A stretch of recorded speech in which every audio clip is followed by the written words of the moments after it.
பல வருடங்களுக்கு முன்பு ஒரு அரசர் குதிரை ஒன்றை வளர்த்து வந்தார். அது அரசரின் அரண்மனை கொட்டகையில் வாழ்ந்து வந்தது. அரசருக்கு அந்த குதிரையை மிகவும் பிடிக்கும். அதனால் அதை நன்றாக கவனித்து அதற்கு சிறந்த தரமான உணவுகளையே வழங்கி வந்தார். அந்த குதிரையின் கொட்டகைக்கு பக்கத்தில் ஒரு குள்ளநரியும் வாழ்ந்து வந்தது. அது பார்ப்பதற்கு மிகவும் பலகீனமாக இருந்தது.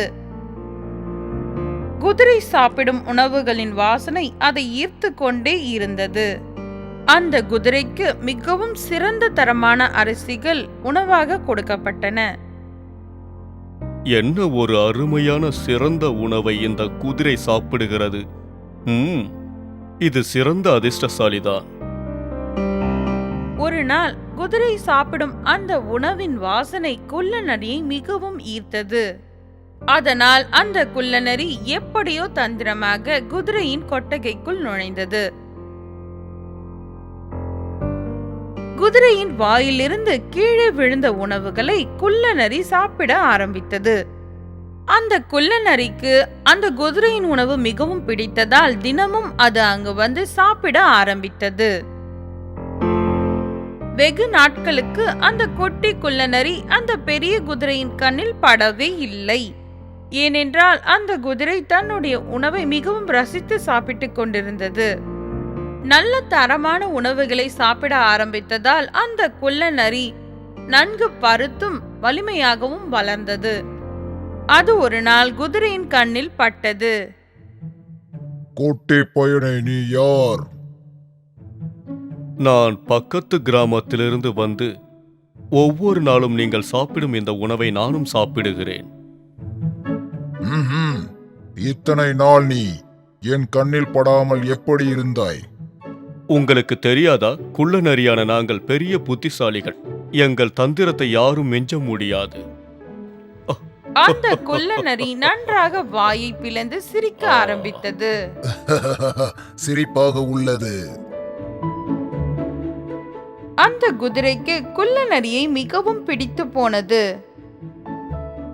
அதனால் அது தன்னுடைய உணவை குள்ளநரியுடன் பகிர்ந்து உண்ண ஆரம்பித்தது.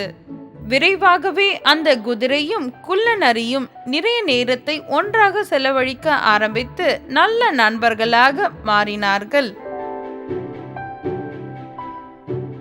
அவைகள் ஒன்றாக சாப்பிட்டு ஒன்றாக உறங்கி ஒன்றாக விளையாடியும் வந்தன. அவைகள் மிக நெருக்கமான நண்பர்களாகிவிட்டதால் ஒன்றை ஒன்று பிரிந்திருக்க விரும்பவே இல்லை.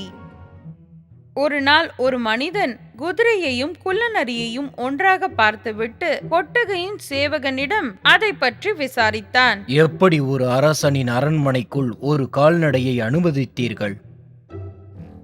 நான் இதுவரை நேரில் அதை கண்டதில்லை. இப்பொழுது என்ன செய்வது? உடனடியாக விரட்டி விடுங்கள். அந்த மனிதன் அந்த கொட்டகையிலிருந்து குள்ளநரியை இழுத்து வந்து தனது கிராமத்தில் தன் வீட்டில் கட்டி வைத்தான். இதற்கு பின்னர் அரசரின் குதிரை மிகவும் வருத்தத்தில் ஆழ்ந்தது. தன் நண்பனை பிரிந்ததால் துயரத்தில் ஆழ்ந்த அந்த குதிரை எதையும் விரும்பாமல் அனைத்தையும் வெறுத்தது. தன்னுடைய அருமையான பிரியமான நண்பன் இல்லாமல் அது எதையுமே செய்ய விரும்பவில்லை. அதனால் அது சாப்பிடாமலும் தூங்காமலும் இருந்தது. இதையெல்லாம் கண்ட கொட்டகையின் சேவகன் அரசரிடம் சென்று குதிரையின் நிலையை பற்றி கூறினான். ஆனால் தன்னுடைய தவறை மறைப்பதற்காக குள்ளநரியை பற்றி எதுவுமே கூறாமல் இருந்துவிட்டான். அந்த அரசருக்கு மிகவும் திறமைசாலியான ஒரு மந்திரி இருந்தார். அவர் விலங்குகளின் பாஷையை நன்றாக புரிந்து கொள்ளக்கூடியவர். மந்திரியாரே, குதிரையிடம் சென்று அது ஏன் இப்படியெல்லாம் நடந்து கொள்கிறது, அதற்கு என்ன காரணம் என்று அறிந்து வாருங்கள். அந்த சாதுரியமான மந்திரி குதிரையின் கூடாரத்திற்கு சென்றார். குதிரை மிகவும் கவலையாக இருப்பதை அவர் கண்டார். அவர் குதிரையை உற்று பார்த்துவிட்டு பின்பு குதிரையின் காவலாளியிடம் கேட்டார். இந்த குதிரையின் உடல் நலத்திற்கு எந்த பாதிப்பும் ஏற்படவில்லை. பின்பு ஏன் இந்த குதிரை இவ்வளவு சோகமாக காணப்படுகிறது? ஒருவேளை இந்த குதிரை பயந்து போயிருக்குமோ? இந்த குதிரை யாரிடமாவது நட்பாக பழகியதை உன் கண்ணால் பார்த்தாயா?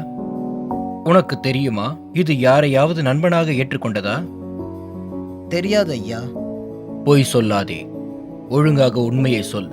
குதிரை இறந்து விட்டால் அது உனக்கு ஆபத்தை ஏற்படுத்தும். ஒரு குள்ள நரி இந்த குதிரையோடு உண்டும் உறங்கியும் விளையாடி வந்தது. அந்த குள்ள நரியை ஒருவன் இங்கிருந்து அழைத்து சென்று விட்டான். எங்கே சென்றது அந்த குள்ளநரி? எனக்கு தெரியவில்லை. மதிப்பிற்குரிய அரசே, எனக்கு தெரிந்த வரைக்கும் அந்த குதிரையின் உடல் நலத்துக்கு எந்த கேடும் இல்லை. அது தன் நண்பன் குள்ளநரியை பிரிந்ததால் இப்படி சோகமாக இருக்கிறது. நீங்கள் சொல்வது சரிதான். நட்பை போன்ற ஒரு உன்னதமான விஷயம் உலகத்தில் வேறு ஏது? ஒரு குதிரை குள்ளநரியிடம் எப்படி நட்பு கொண்டது? ஆச்சரியமாக இருக்கிறது. அதை விடுங்கள் மந்திரியாரே. இப்பொழுது அந்த குள்ளநரி எங்கே இருக்கிறது? குதிரையின் காவலன் அந்த குள்ளநரியை ஒருவன் இழுத்து போய்விட்டான் என்று கூறுகிறான். ஆனால் அவன் எங்கு இழுத்து சென்றான் என்று அவனுக்கு தெரியாதாம். நாம் எப்படியும் என் குதிரையின் நண்பனான குள்ளநரியை அதனிடம் கொண்டு வந்து சேர்த்து அதை சந்தோஷப்படுத்த வேண்டும். மதிப்பிற்குரிய அரசே, நம் அரண்மனை தோட்டத்தில் இருந்த குள்ளநரியை வைத்திருப்பவர்கள் தண்டனைக்குள்ளாவார்கள் என்று அறிவிப்பு செய்யுங்கள். அதன் பிறகு அந்த குள்ளநரி தானாகவே வந்துவிடும் அரசே. மந்திரியின் அறிவுரையை அப்படியே செயல்படுத்தினார் அரசர். குள்ளநரியை கொண்டு சென்ற மனிதனுக்கு அந்த அறிவிப்பு எட்டியது. உடனே அவன் அந்த குள்ளநரியை விடுவித்தான். அந்த குள்ளநரி அவிழ்த்து விடப்பட்டதும் தன் நண்பனான குதிரையின் கொட்டகையை நோக்கி விரைந்து ஓடி வந்தது. அந்த குள்ளநரியை பார்த்த குதிரைக்கு மிகவும் சந்தோஷம் ஏற்பட்டது. அது குனிந்து அந்த குள்ளநரியை தன் முதுகில் ஏற்றிக் கொண்டது. அந்த குள்ளநரியும் தனது மகிழ்ச்சியை வாளை ஆட்டி காண்பித்தது. குதிரையின் கண்களோ மகிழ்ச்சியால் பளபளக்க ஆரம்பித்தது. தன்னுடைய செல்ல பிராணியான அரச குதிரை மறுபடியும் சந்தோஷமாக இருப்பதை கண்ட அரசர் மிகவும் சந்தோஷமுற்றார்.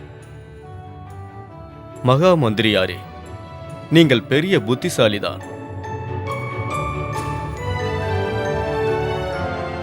மந்திரியின் புத்தி கூர்மைக்காக அரசர் அவருக்கு நிறைய பரிசுகள் அளித்தார். பின்னர் அந்த குதிரையும் குள்ளநரியும் மிகவும் சந்தோஷமாக வாழ்ந்து வந்தன.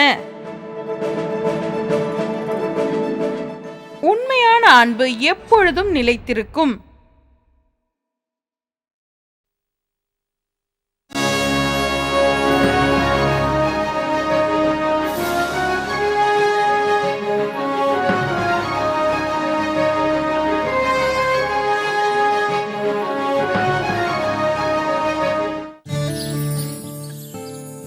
பல வருடங்களுக்கு முன்னர் ஒரு நதிக்கரையின் ஓரத்தில் ஒரு பெரிய மரம் இருந்தது.